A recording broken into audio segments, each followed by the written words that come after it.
Chapter 1. The Robinson Family. I woke up in a house. Slaves built it. I watch my daughters, two beautiful, intelligent, black young women, go to school, waving goodbye to their father, the President of the United States, the son of a man from Kenya. Michelle Obama.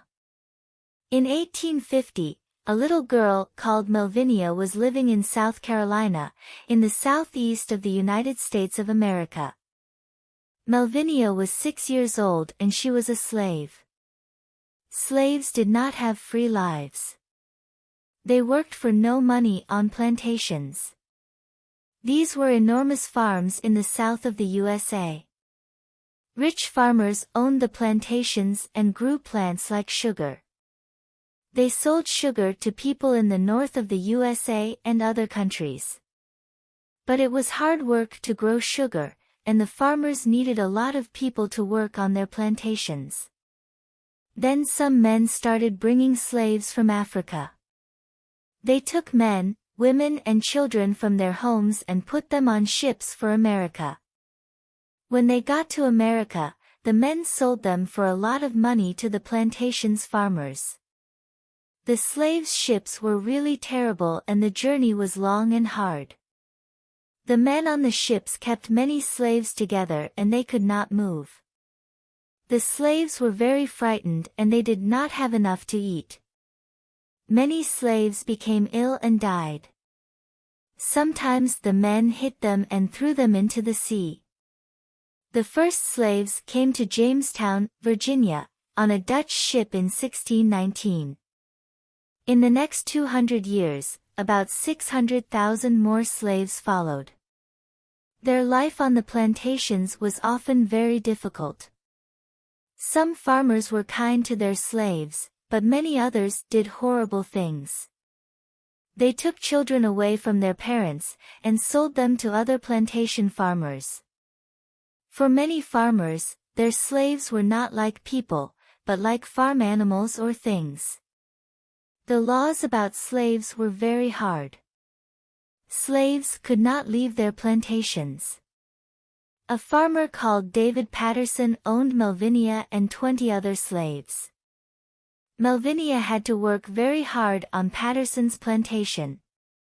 She did not go to school, and she could not read or write. After Patterson died in 1852, Melvinia went to work for his daughter, Christiane, and her husband. They owned a plantation in Georgia, hundreds of miles away from Patterson's plantation in South Carolina. On Christiane's plantation, Melvinia was one of only 3 slaves. She was still only 8 years old, but she had lots of things to do. She gave food to the cows, and looked after the sheep and plants. In 1859, when Melvinia was about 15, she had a baby. She called him Dolphus. Later, she had 3 more children on the plantation in Georgia. In 1863, things began to change for African American slaves in the United States. Abraham Lincoln, the president at the time, made a new law, and after that, some slaves had free lives. Most of them had to continue working on the plantations, but now the farmers had to pay them. So Melvinia continued working on the farm in Georgia. When she was in her 30s or 40s, Melvinia went to find her old friends on the plantation in South Carolina. She came back to Kingston in Georgia with some of them and worked as a midwife, helping women to have babies. Melvinia became a very important person in the community because of her job. She shared a home in Kingston with her adult children and also looked after her 4 grandchildren.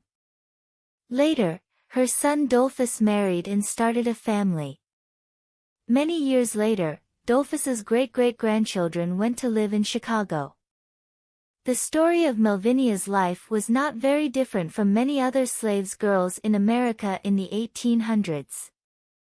But the life of her great-great-great-granddaughter has been extraordinary. Michelle LaVaughn Robinson was born in the South Side of Chicago, Illinois, USA, on January 17, 1964. When Michelle was a child, she had a happy life. Her parents, Fraser and Marion, had ordinary jobs. Fraser worked for the city's public services, and Marion was a secretary for a clothes firm. Michelle's brother, Craig, was 2 years older than her. The family did not have much money, so their apartment had only one bedroom. Michelle and Craig shared the living room, but they made it into 2 rooms by putting a bed sheet in the center. The children were very lucky because their parents understood that education was very important. When she was a child, Marion wanted to be a children's doctor, but she never had the opportunity to go to college. She was from a large family and both her parents had to work hard. Her dad painted houses and her mom was a nurse. Marion wanted Craig and Michelle to have a good education, and taught them a lot at home. This gave Michelle and Craig a strong start in life, and both children could read when they were 4. They studied hard, but they always helped their mother with the housework too. After the children were born, Marion stayed at home to look after them. Michelle's dad had multiple sclerosis, a terrible illness. People with this illness can have problems with their eyes, and moving their arms and legs. But Fraser's illness did not stop him from going to work every day. So the young Michelle learned that working hard is very important. Later, she said, "My father worked so hard to give us a home." She knew that the best way to help him was to study hard and make him proud of her. The Robinsons had a lot of fun too. They sometimes enjoyed eating pizza on a Friday evening. On Saturdays, Michelle did jobs in the apartment like cleaning the bathroom, but on Sunday, the family went for long drives. In the evenings and at weekends, they played games, read books, and visited other people in the family. The Robinsons only allowed their children to watch 1 hour of TV every day. Michelle's favorite TV program was The Brady Bunch. It was a funny program about a large American family in the 1970s. Michelle also remembers the long, fun days of summers, when the family went on holiday to White Cloud. This was a small town on the White River in Michigan. Michelle's grandaunt Robbie lived downstairs from the Robinson family.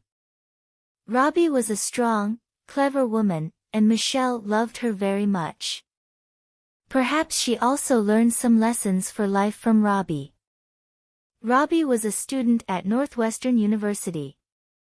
At night, the students had to sleep together in a dormitory, a large room with beds.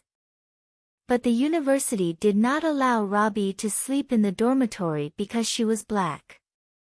Robbie was not happy about this, and she asked some lawyers to help her. In the end, the university had to pay her a lot of money. Robbie also taught Michelle to play the piano and sing. Michelle loved playing the piano. She played it every day and every night. When she was a child, people often had to tell her to stop. Chapter 2. Top of the Class. Michelle's first school was Bryn Mawr Elementary School in Chicago. In the USA, elementary school is children's first school. They usually begin when they are 6 years old, and they graduate when they are 10 or 11.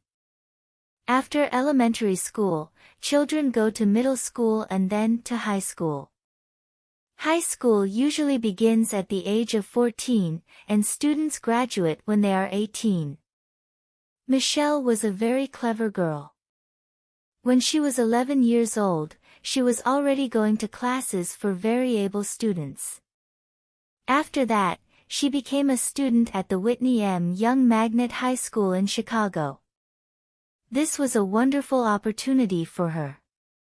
A magnet school is a special school for top students. There are about 3,400 magnet schools in the USA today and 3.5 million magnet school students. The Whitney M. Young Magnet High School got its name from Whitney Moore Young Jr., an important African-American civil rights leader. He worked very hard to make the lives of African Americans in the USA better. The Whitney M. Young Magnet High School is open to all students in Chicago. It gives students from families without much money the opportunity for a good education. But it is not easy to study there. Students must have very good grades, and take a special exam before they can join the school. Michelle's grades were excellent, and she did very well in the exam. The school was a long way from her home, and she had to travel more than 2 hours every day, but this did not matter to her. She was very happy at the school, and she worked hard. She joined a group of the top students at the school, studying on a special program to get ready for college exam. She also did lots of things outside class, and looked after the money for an important student organization.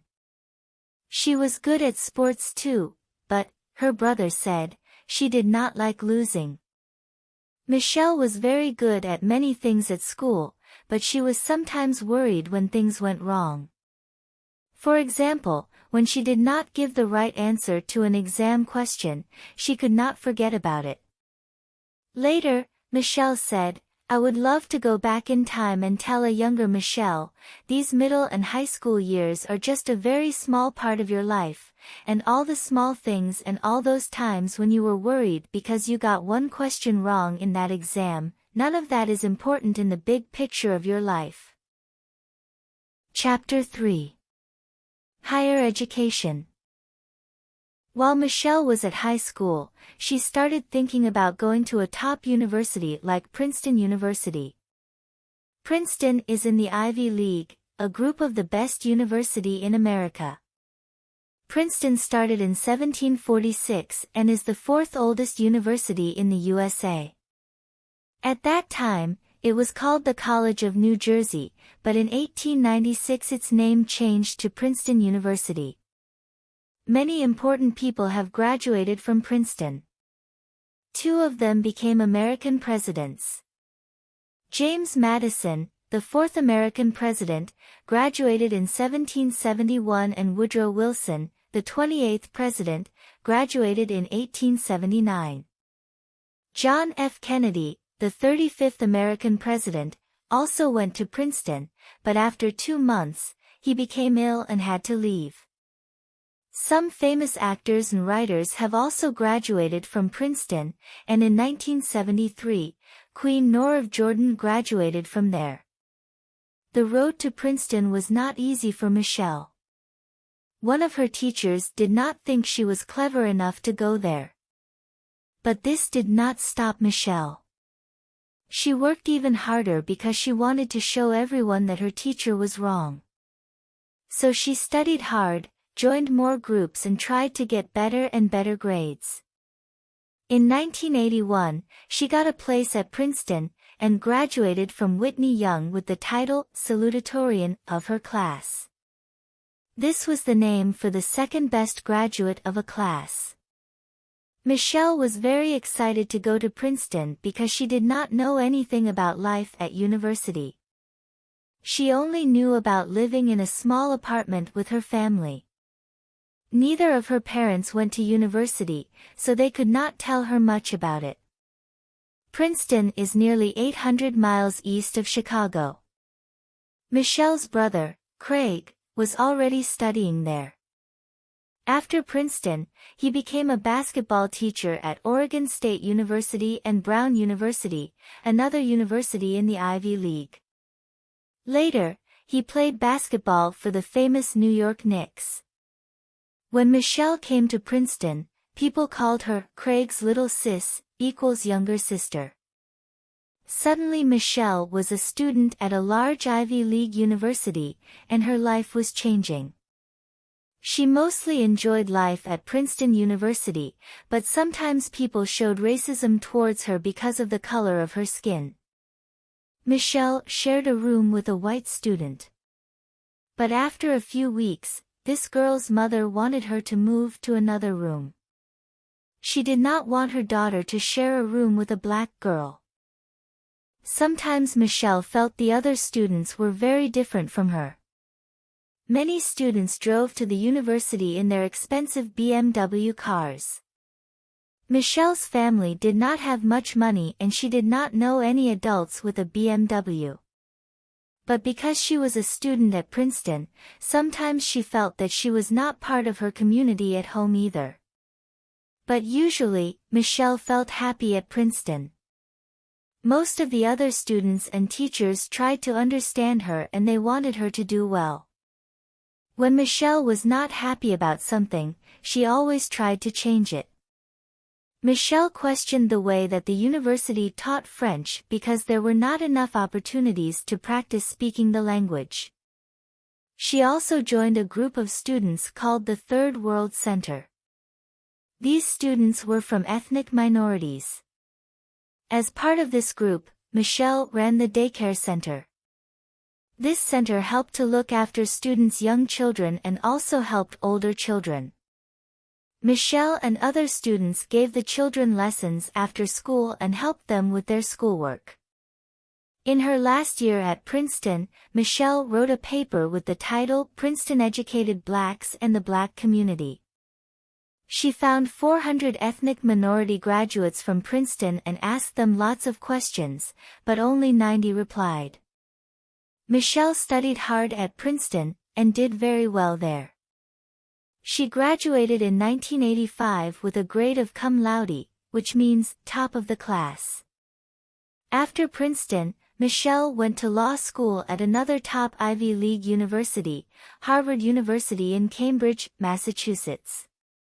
She graduated from Harvard University in 1988. While she was there, she started a campaign for the university to have more ethnic minority students and teachers. She also helped people without much money to find places to live. When she graduated from Harvard, Michelle was a proud, well-educated young woman. She was very confident about herself and her abilities. She went back to her hometown of Chicago and got her first job with a law firm called Sidley Austin. She did not know it, but now her life was really going to change. Chapter 4. Michelle meets Barack. Michelle was now 25 and already a qualified lawyer. She worked very hard in her job at Sidley Austin. When her mother asked her about boys, she said, "I'm not going to think about boys, only work." But one day in 1989, this all changed when a new young man joined Sidley Austin from law school. He was a 27-year-old student. He was still training to be a lawyer and he needed to learn about working in different law firms. His name was Barack Obama. Sidley Austin asked Michelle to be Barack Obama's mentor. This meant that she had to work with him closely and take him everywhere. She had to teach him about the firm, and the jobs of its different lawyers.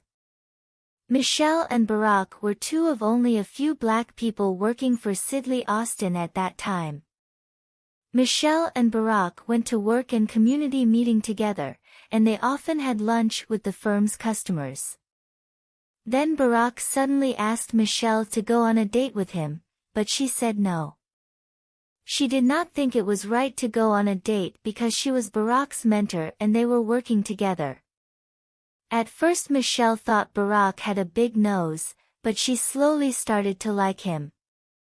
She wanted to say yes to the date, but she also wanted to be sure that he was a good person. Craig always told her, "If you play basketball with someone, you can learn a lot about them." So she asked Barack to play basketball with Craig. After their game, Craig said a lot of good things about Barack, so Michelle agreed to go on a date with him. On their first date, they saw a film called Do the Right Thing. The film was about racism in Brooklyn, New York. Then they went to get ice cream and they shared their first kiss outside a shopping center. Later, the owners of the shopping center put a plate outside. It showed the place of Barack and Michelle's first kiss. On the plate are some words from Barack, saying, "On our first date, I bought her the finest ice cream from Baskin-Robbins. I kissed her, and it was like chocolate." After 2 years, Barack finished his law exams and he became a qualified lawyer too. Michelle and Barack were very happy, and went out to dinner to have a good time. Then Michelle had a wonderful surprise. When they were finishing their meal, the waiter brought a ring for her from Barack. They got married in Chicago on October 3, 1992, and danced to Steve Wonder's You and I for their first dance. In the next years, Michelle's life changed a lot. While she was working at Sidley Austin, she had big plans and ideas. She wanted to make the world a better place. But her job did not help her to do this in the way that she hoped. Because of this, she started to think about leaving Sidley Austin and doing something different. In March 1991, her life changed again when her father's multiple sclerosis became worse and he died. Soon after this, a good friend of her died from an illness too. Michelle felt very sad and she decided it was time to change her life and leave Sidley Austin. Michelle decided that she wanted to work for the public services and help the community. For the next 10 years, she did many different jobs and she was excellent at all of them. She worked for the mayor of Chicago and also worked for the student service at the University of Chicago. In this time, Barack and Michelle had 2 children. Their first daughter, Malia, was born in 1998, and Natasha, Sasha, was born in 2001.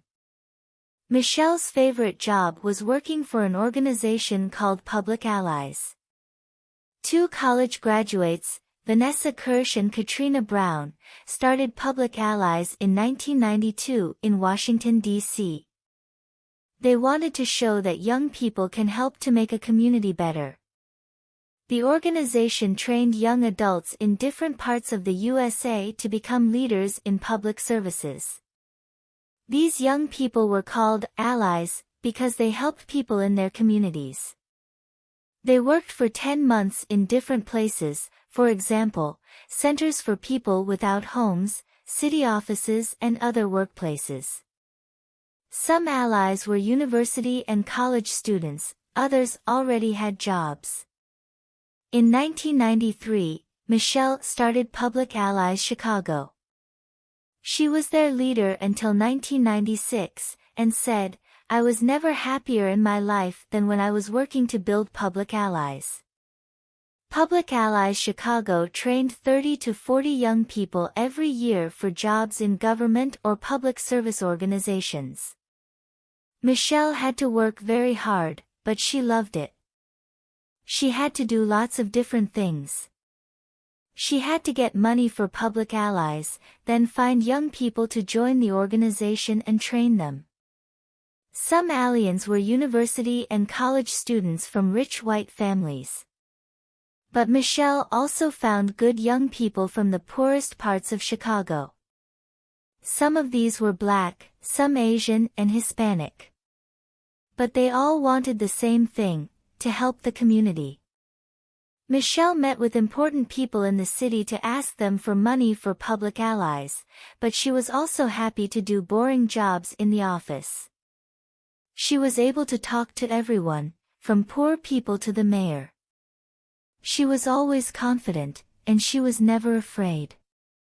One of the first young people in Public Allies Chicago, Joby Peterson, said about her, "She had a way of making you feel that you could do anything."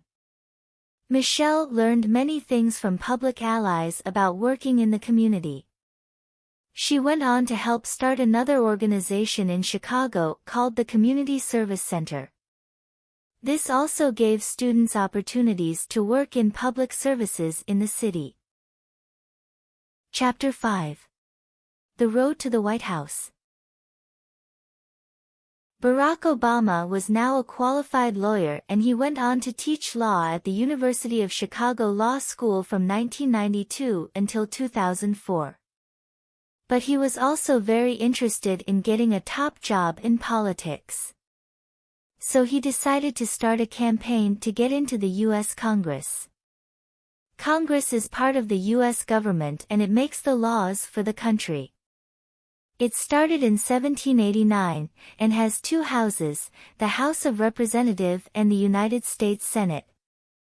The people in the Senate are called senators. There are 435 people in the House of Representatives and 100 people in the Senate. Each of the 50 states, equals parts, in the USA sends people to the House of Representatives. The bigger states send more people than the smaller states. But every state sends 2 senators to the Senate. Congress meets in the Capitol building on Capitol Hill in Washington, D.C., the most important city in the USA. Michelle wanted to help Barack with his campaign to get into Congress. But she was also worried about her young daughters, Malia and Sasha. Michelle was an excellent mother, and she wanted to be with Malia and Sasha and look after them. But after Barack started his campaign, Michelle had to do many things away from her children to help her husband. She had to work hard to get money for the campaign. She also had to meet important people and give interviews to the media. She did not really enjoy doing these things, but she liked visiting people and seeing inside their houses.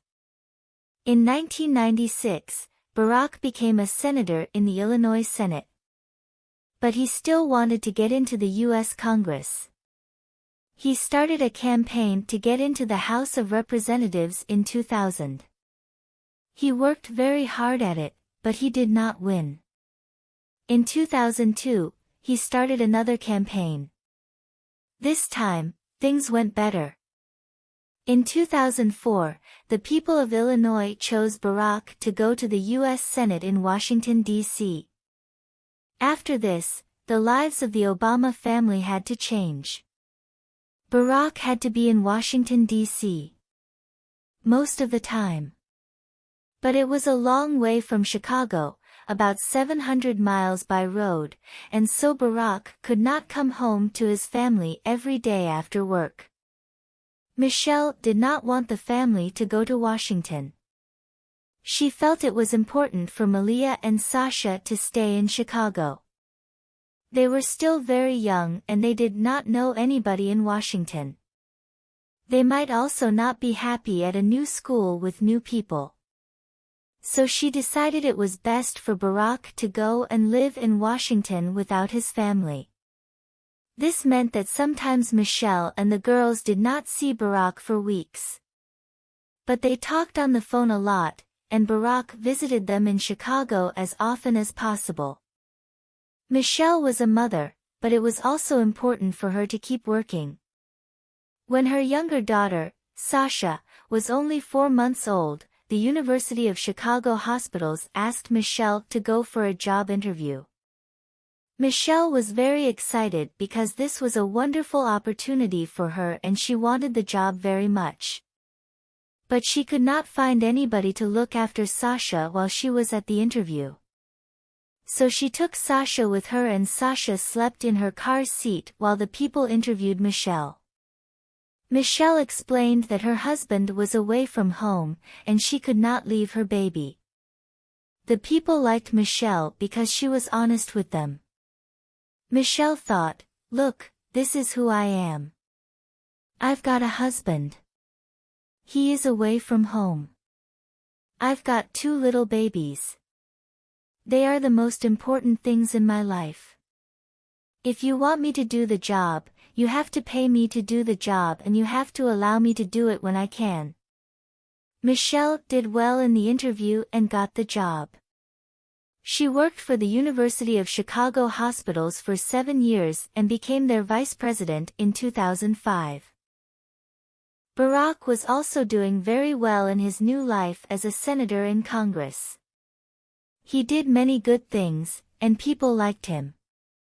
In 2007, when Malia and Sasha were still under 10, he had a very important opportunity. He started a campaign for the top job in America. He wanted to be the President of the United States. Barack had to work very hard on his campaign to be president, and he needed Michelle to come to Washington, D.C. to help him. She agreed, but first Barack had to agree to do something for her. She said to him, "I will help you, but you have to stop smoking if you win." Barack agreed to stop smoking, so Michelle went to Washington, D.C. to be with him while her mother looked after Malia and Sasha in Chicago. Michelle helped Barack in many ways, and she also became famous in America. People often saw her on the news or in interviews with the media. When people read about her or saw her on TV, they were often very surprised. She was strong and honest, and had many of her own ideas. After the start of Barack's campaign, Michelle talked a lot about family and education. These things were very important to her, and she believed in them very much. She didn't want people to think about her as just the wife of Barack Obama. But by 2008, Michelle had no time for her own work. She once went to 33 places in 8 days to help Barack with his campaign. She also worked with famous TV people like Oprah Winfrey. Like Michelle, Oprah is a strong, intelligent African-American woman with many of her own ideas. Oprah had a TV program for 25 years, from 1986 to 2011, and some people have called her the Queen of all media. Millions of people in the USA enjoyed watching Oprah's program every week. But not everybody was happy with Michelle. Some people in the media started to say and write bad things about her. They called her an angry black woman. These people said, Michelle Obama is not interested in helping America. Other things are more important for her. Maybe these people were afraid of Michelle because she was very confident, honest, and intelligent. Some people were also more interested in Michelle's hair and clothes than her ideas. But Michelle was a strong woman, and she did not allow anyone to make her feel bad. She said, "When someone is not kind, you don't act in the same way. When they go low, we go high." In the summer of 2008, the media started to say kinder things about Michelle. She did many interviews on TV program and on the evening news. More and more people listened to her ideas and began to understand her better. Chapter 6. The First Lady. Barack Obama won the race to be President of the United States in November 2008. In January 2009, the Obama family came to live in Washington, D.C. Their new home was the White House. This is a very famous and important building because it is the president's office as well as his home. The address of the White House is 1600 Pennsylvania Avenue, and its story is very interesting. African slaves built many parts of the White House. They started work on the building in 1792, but it took 8 years to finish it. There were problems with rainwater going into the stones of the building. The workmen were afraid that the stones were going to break, so they painted them with a special white paint. This stopped the rainwater. This white paint gave the building its famous name. The 26th American president, Theodore Roosevelt, first called it the White House in 1901. The second U.S. president, John Adams, started living in the White House with his family in 1800. But they were not happy because it was not a comfortable place to live. The rooms were very large and cold, and people had to walk for more than a mile to get water. But when the Obama family moved into the White House, it was a warm and comfortable building. The White House has offices, rooms for the family and a library. But these rooms are not open to ordinary people. If you visit the White House, you can see the East Room, the Blue Room, the Green Room, the Red Room and the Dining Room. In 1972, Pat Nixon, wife of the 37th U.S. President, Richard Nixon, first opened the White House Gardens to people. You can buy tickets twice a year, in spring and autumn, to walk around the gardens and admire their many beautiful plants. When Barack Obama became president, Michelle became the First Lady of the United States. The First Lady does not have one special job, but she has a lot of power. The public are usually very interested in the First Lady, and what she says and does, and her clothes. There have been some very famous First Ladies, like Jacqueline Kennedy, wife of the President John F. Kennedy. While she was helping Barack in his campaign, Michelle learned many things about politics and government. But she wanted the American people to see her as a wife and mother too. People liked the Obamas because they did the same things as ordinary families. Michelle was the First Lady, but she also had 2 daughters. She enjoyed working in the garden and playing with her children and their 2 dogs, Sunny and Bo. Michelle was rich and famous and many people admired her. But these were not the most important things in life for her. As First Lady, she helped her husband with his idea and campaign. She was happy to do this, but she also wanted to use her power to fight for other things. The public service were still very important for her, and she wanted to continue working for them. Some poor people did not have anywhere to live, and she helped to find homes for them. There were soup kitchens near the White House. These kitchens gave free soup to hungry people with no money to buy food. Michelle visited the kitchens and helped to give people lunch. She asked the ordinary American people to give food too, or just come and help. At the same time, she tried to learn more about the U.S. government, and houses, and education in America. Michelle was also worried because many American children were becoming obese. They ate the wrong foods, and they did not do enough sports like running, swimming or riding a bicycle. Michelle wanted to help children look after their bodies better. So in 2010, she started the Let's Move campaign. This campaign helped children to eat healthy foods and do more sports. Michelle had an excellent idea for the campaign. She asked Beyoncé, the famous African-American singer and songwriter, to be part of Let's Move, too. Many children liked Beyoncé and wanted to be like her, so they became very interested in the campaign. Beyoncé sang a song called Move Your Body, and she made a video to go with it. In the video, Beyoncé wears bright clothes and dances with children in a normal school dining room at lunchtime. The children have lots of fun dancing with Beyoncé, and running and jumping in the dining room. Michelle was very happy with the video. Many children across the USA watched it, and wanted to dance like Beyoncé too. Michelle hopes that in 2030, there will be fewer obese children in the USA. While she was First Lady, she also started a White House kitchen garden, and grew fresh fruit and vegetables for her family and people visiting the White House. In 2011, Michelle started another campaign called Joining Forces. She did this together with Jill Biden, the wife of Joe Biden, Barack Obama's vice president.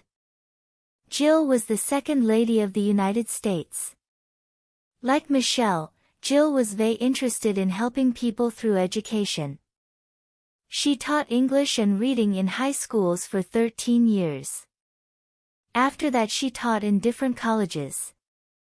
Michelle and Jill started the Joining Forces campaign to help veterans, people who worked in the military when they were younger.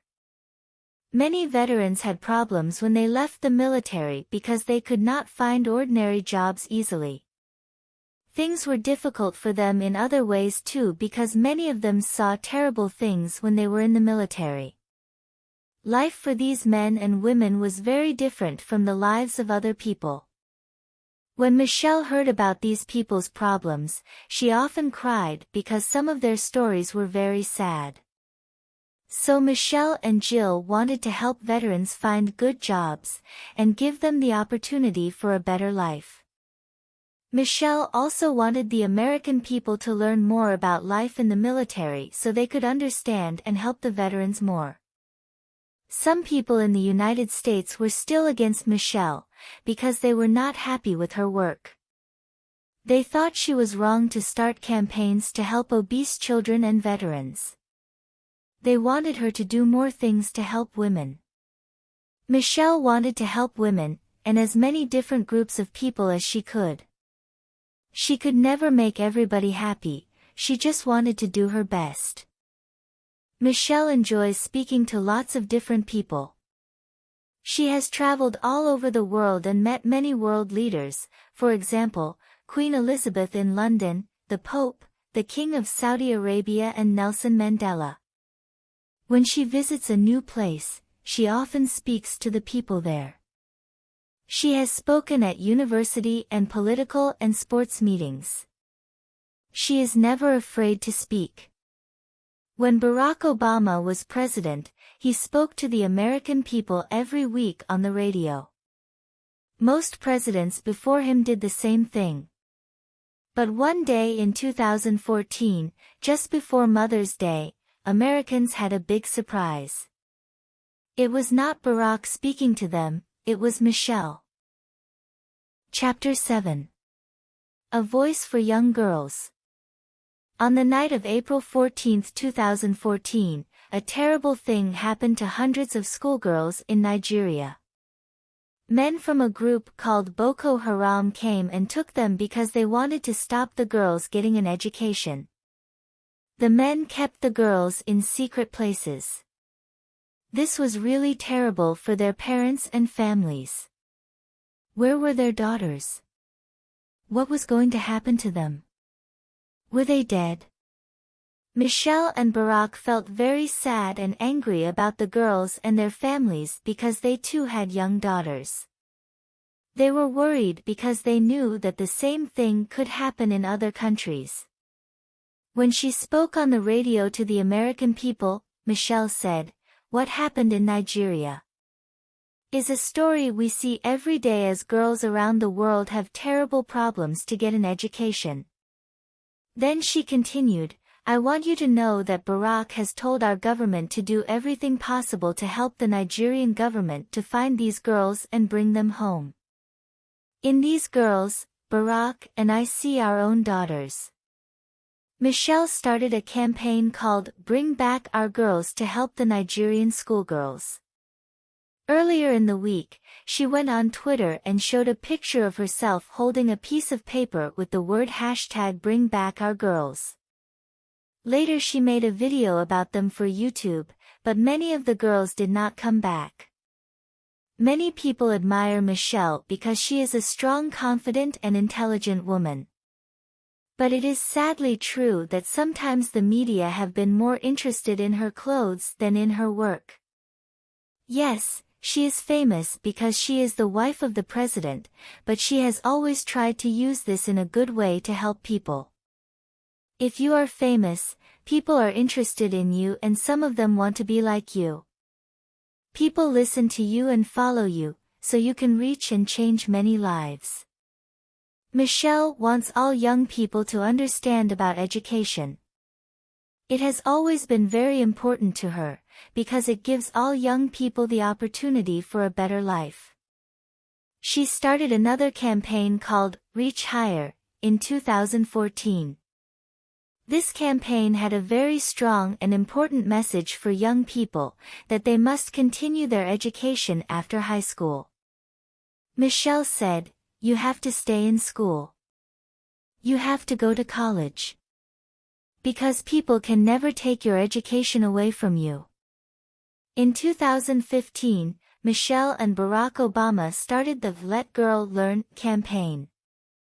Michelle understood that women in America and Europe were lucky, but girls in many other countries had a lot of problems getting an education. She wanted to help these girls as much as possible. Michelle had an excellent education because she was clever and worked hard at school. So she wanted all girls to have the same opportunity for a good education. On October 11, 2013, Michelle, Barack and their daughter Malia met Malala Yousafzai. Malala was 16 years old and was born in Pakistan in 1997. She had two younger brothers and her father was a teacher. Many Pakistan girls do not go to school, but Malala loved learning and her father was very happy for her to get an education. Malala learned 3 languages and she was hoping to become a teacher or a doctor. But when Malala was about 10 years old, a group of men called the Taliban came to her village. They did not allow women to work and they wanted to stop girls getting an education. So they closed all the girls' schools. Malala and her father were very sad and angry about the Taliban. Malala wanted to tell the world her story, and she talked to some people from the news. "The Taliban are very dangerous," she said. Then a British news organization asked Malala to write about the Taliban. Malala used a different name and sent her work to the organization in secret. Soon, people all over the world were reading Malala's story about the Taliban. When the Taliban heard about this, they were very angry with Malala. Later, the government changed and the schools opened again. But the Taliban did not forget about Malala. On October 9, 2012, after school, she was going home on a bus. Suddenly 2 men from the Taliban got onto the bus. One was carrying a gun and asked, "Who is Malala?" When he found her, he pointed the gun at her and shot her in the head. Malala did not die, but she was very ill. A doctor from a hospital in Birmingham, a city in England, was there in Pakistan. He heard about Malala and took her to England. She woke up a week later in a hospital in Birmingham. At first, she was surprised and frightened. She understood that she was not in Pakistan, because everybody was speaking English. But where was this strange place and how did she get there? Then the nurse explained everything to her. She understood that she was in England, thousands of miles away from her home in Pakistan. The doctors and nurses looked after her well, and after 3 months, Malala left the hospital in Birmingham. She could not see, hear or walk very well, but 6 months later, she was back at school in Pakistan. On her 16th birthday, Malala spoke to the United Nations, the famous world organization in New York. "I want all girls to have the opportunity for education," she said. In 2013, she wrote a book called I Am Malala. Today, people all over the world know her story. After Michelle met Malala, she said, "A man shot Malala in the head just for trying to go to school." There are tens of millions of girls like Malala in every corner of the world and they are not in school, girls who are so intelligent, hardworking and hungry to learn. In 2016, Michelle and Oprah Winfrey talked on Oprah's TV program for an hour about women's problems in America. Michelle wanted to give women the message, the most important person in your life is you. Michelle was very proud of her 2 daughters, Malia and Sasha. While the family were living in the White House, she said, "I wake up in a house. Slaves built it. I watch my daughters, 2 beautiful, intelligent, black young women, go to school, waving goodbye to their father, the President of the United States, the son of a man from Kenya.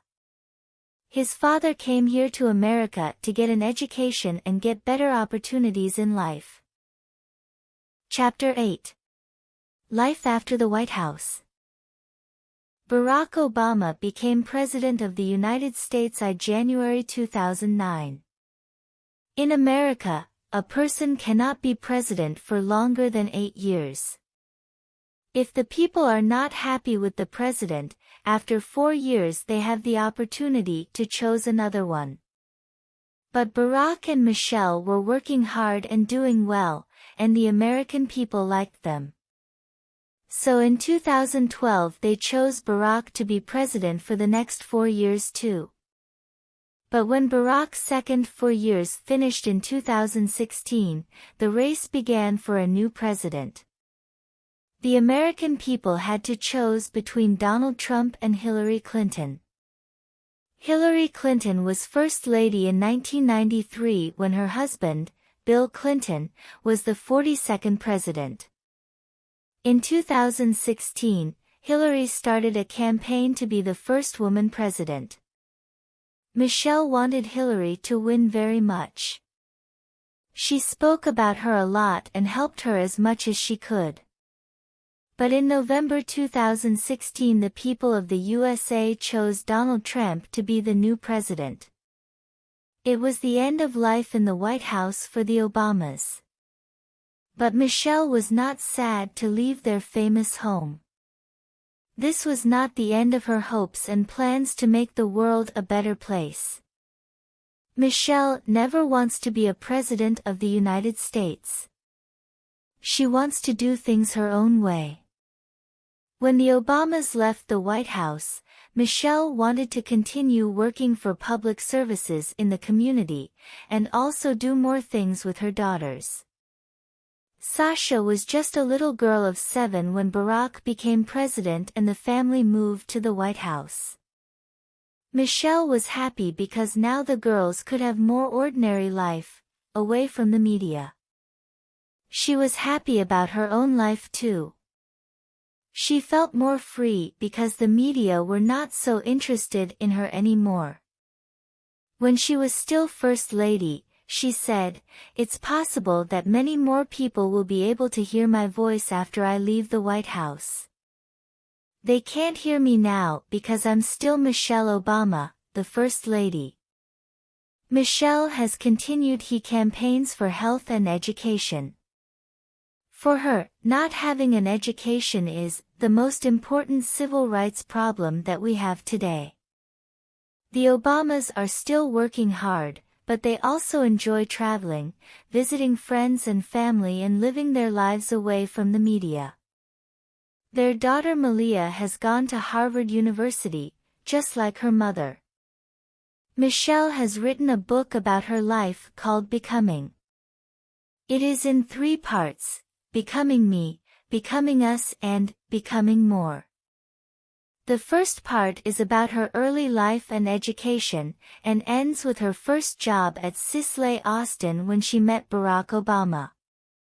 The second part is about Barack's campaigns in politics, and ends when the American people chose him to be president. The third part is about the Obamas' family life in the White House. Becoming sold about 725,000 books in the USA and Canada on its first day and 1.4 million in its first week.